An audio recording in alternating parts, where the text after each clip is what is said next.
Hey guys, this is Judy. Thank you so much for stopping in to hear more about my monetization journey. So I've shared before, if this is your first video that you're watching, I've been sharing my journey to monetization on my other channel, Dr. Judy C. I'll make sure I link it so that please follow me there. Follow me here to hear about my journey and definitely follow me there. Um, so it's been a month, or it hasn't quite been a month. I was monetized as after the month already started, but I wanted to share how much I have made, which has been super exciting because I actually made money. Um, at the end of October, I looked at my analytics, and I was super excited to see that I actually made was what $40.64. And I think it was about 3.5 weeks. I think I that I yeah about 3.5 weeks. I made $40.64, and to me that was super exciting because in the 2 years I was monetized before I got demonetized, I only made $94.81 because we still have that mysterious penny that I don't know how I got last year. But yeah, so I wanted to share that with you. And the other thing I want to share is what kind of things has have helped me get to monetization. Two things that helped me was that doing a lot more lives. I have a friend who's been encouraging me to do it. And I had to tell him that he was right because he'd encouraged me. I had the subscribers. I had over 1,000 subscribers. I just did not have the number of views. So one of the main things that really helped push me to get it was in the last month he kept encouraging me to do it, and eventually I was like, you know what, let me give it a shot. And then I did it the first day, and I think I had about 20 some odd out. I gained about 20 some odd hours just from being on that hour. And then I there were also some conversations I've been wanting to have. So one of I got so excited when I did it the first time, and I was so with the energy. I remember I set up my first panel chat while I was here, but after I had that conversation, because it was like, yeah, now that I have this platform, I may be able to do these things. And I remember I got on the phone, I called Ray, I called Mac, I called the guys who ended up being on my first panel, because it was like, yeah, I could do this. And one of the I was really excited about having these conversations, but at the end of the day, one of the things that I noticed was that the first conversation got about 20 some odd hours. This actually the first live, which was just me, got about 20 some odd hours. And then I started having these conversations. And when I went back, the conversation ended up with like more than somewhere between 20 and 30 hours just for being on in an hour. And then I'd had another one that again 20 hours. So I was averaging close to 30 hours. So with just doing five conversations or a few conversations, I got over 100 hours just from doing a few conversations. So yeah, a part of me, once I started looking at the numbers, I'm like, yeah, I should have listened to you sooner, and I should have done more lives. So if there's one thing I wish I'd done or been more aware of, is how much lives would have helped me get into it when it came to getting my hours. One of my biggest hesitations with doing lives was, what if I just get online and start doing this live and nobody shows up and it's just me? That was where I was going with it. And my friend mentioned, and he said, if you invite your friends, if you invite people, they will definitely show up. I know if I show up, and he is a subscriber of my regular channel, and I know he watches because he talks to me about the videos, and he's been a really good supporter, but he's never commented on anything. And that was my hesitation. Like, nobody comments on my channel. People don't even want people to know that they're watching my channel. So and then he's like, yeah, no, if I showed up to a live, I would definitely engage. And sure enough, when I've had lives, when I had the first live and he showed up and he engaged. And so to get more engagement with my lives, one of the things that I do is I schedule reminder messages. Still, again, I mentioned in the earlier video how I had how I had 3 different group texts that I sent. Thankfully, I'm so glad that they came up with this feature that allows me to schedule my text.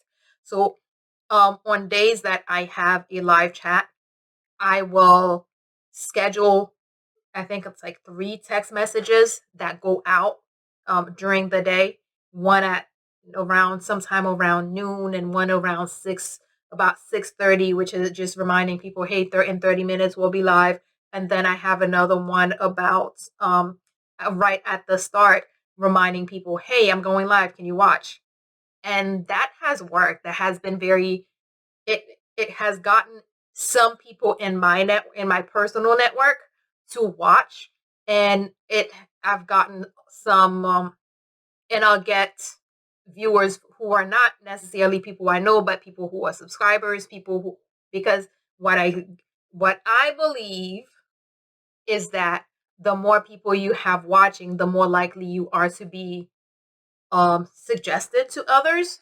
So that's one of the reasons I ask and encourage my friends and family to come watch, because I know that their viewership, their participation will help me be recommended to other people. So having that, on average, my live streams are not the most popular thing. I think on average, what at the some of the group chats have gotten as many as like 20. I think one of the first one had like 20 some odd concurrent views, but I averaged about 15 concurrent views, or meaning that 15 people who are watching at the same time. But I still have people who come in and out, people who, somebody might be on there now and then they exit, and then other people come, so all of that. But at the end of the day, I usually get at least 20 hours from just that. I just wish I'd been paying attention and I'd listened to my friend when he recommended that. That's the first thing I wish I did. But um the second thing that I believe helped me was, I often see that they talk about what are they capturing the moments or capturing current events, and I've been very hesitant to do that. I don't want to get into talking about somebody's infidelity, even though I talk about infidelity on my channel, even though I talk about mental health. I don't want to be the one who starts talking about someone's mental health breakdown because just to get views. That's not me. That's not my like, professionally. I don't want to do that.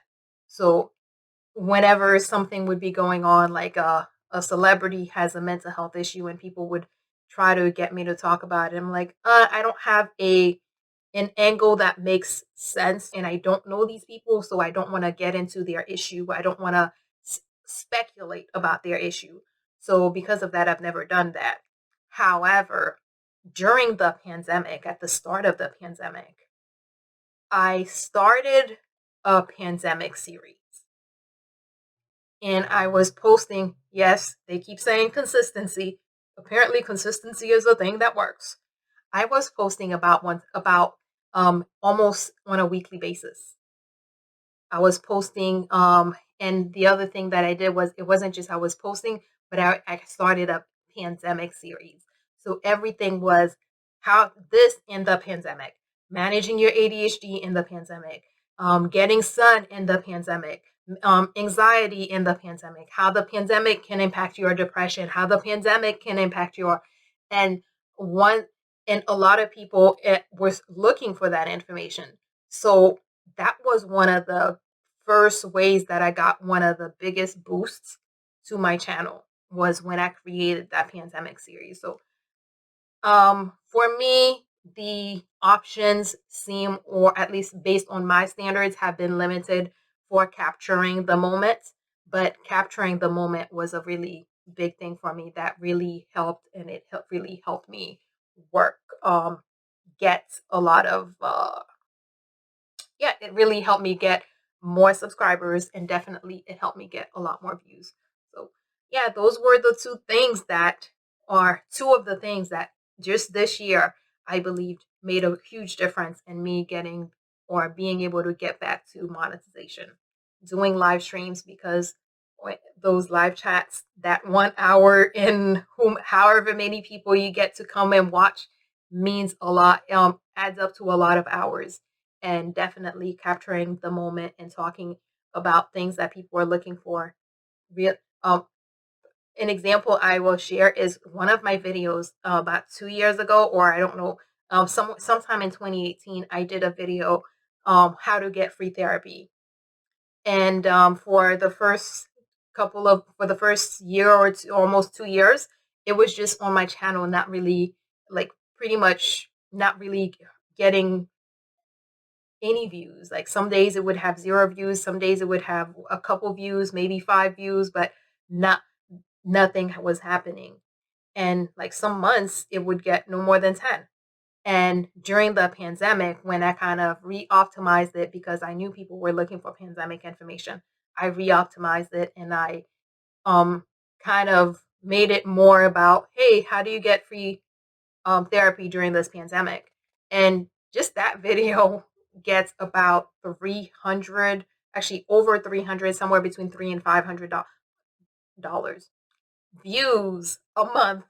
And I know that's not exactly a whole lot of views, but again, because of my channel, 300, or at least for my channel where I am, 300 views is a lot more than what I was getting before. So taking advantage of, or taking the time to make stuff that's more related to the time has been really helpful. So again, if monetization is your goal, I hope that this helped you.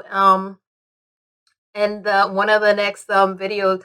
Oh, so again, I mentioned that I got $40 in 60, was it 64 cents, 62 cents, I think. So one of the things where, yeah, $40.64.